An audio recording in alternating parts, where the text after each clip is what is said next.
Selamat datang kembali pada cerita cinta, pesan terakhir Arga, pada part terakhir.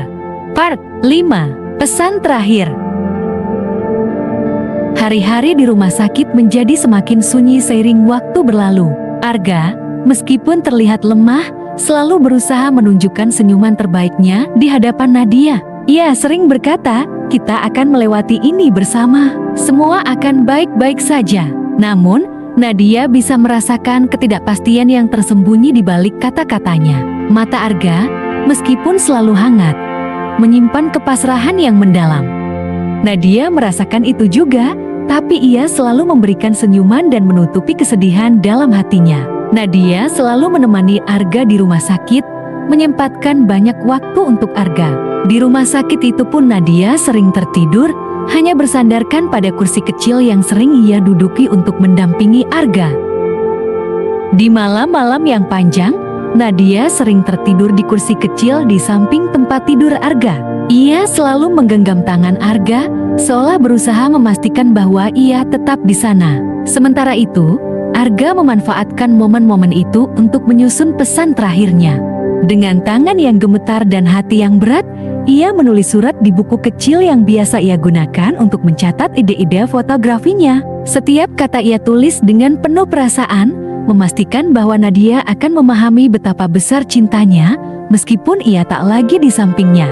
"Nadia," tulisnya, "kamu adalah keajaiban yang datang di hidupku, saat aku merasa segalanya begitu kosong. Bersamamu, aku merasa hidupku memiliki warna yang tak pernah kulihat sebelumnya. Aku tahu perjalanan kita tidak mudah, dan aku menyesal karena harus meninggalkanmu secepat ini. Tetapi ingatlah, kamu selalu membawa kekuatan di dalam dirimu. Jangan biarkan kepergianku menghentikanmu dari bermimpi dan menciptakan keindahan dalam hidupmu. Aku akan selalu ada di setiap langkahmu, dalam setiap matahari terbenam yang kita cintai." Ia melipat surat itu dengan hati-hati dan memasukkannya ke dalam sebuah amplop. Pada bagian depan amplop itu, ia menulis nama Nadira dengan tulisan tangan yang rapi namun sedikit gemetar. Ia menatap surat itu untuk beberapa saat, memastikan semuanya sempurna. Setelah itu, ia meletakkannya di meja kecil di samping tempat tidur, di mana Nadia pasti akan menemukannya. Malam itu, Arga merasa damai. Ia memandangi Nadia yang tertidur, rambutnya yang tergerai lembut diterangi cahaya lampu kecil di sudut ruangan. Dengan senyuman lemah, ia berbisik pelan, "Terima kasih sudah menjadi rumahku." Ketika pagi tiba, Nadia terbangun dengan perasaan yang tak menentu. Di kursi kecil tempat ia biasa tertidur memanggil nama Arga dengan pelan, tetapi tidak ada jawaban. Nadia pun berdiri dengan gemetar. Ia menyentuh tangannya yang kini dingin. Air mata mengalir deras ketika ia menyadari bahwa Arga telah pergi. Namun, ada senyuman damai yang menghiasi wajahnya, seolah-olah ia telah meninggalkan dunia ini dengan penuh rasa syukur. Nadia pun memanggil perawat ataupun dokter di ruang tempat jaga di rumah sakit itu. Kemudian beberapa perawat dan dokter jaga pun menghampiri kamar rawat Arga. Air mata Nadia tidak henti-hentinya mengalir, tak sanggup melihat Arga pergi untuk selamanya.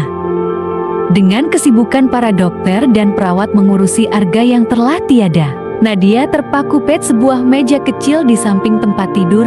Nadia melihat ada amplop yang sebelumnya tidak ada. Dengan tangan yang gemetar, ia mencoba mengambil dan membuka surat tersebut dan membaca. Kata demi kata ia baca dengan seksama dan bahkan menambah air mata yang terus mengalir. Meskipun hatinya hancur, pesan terakhir Arga memberikan kekuatan yang ia butuhkan.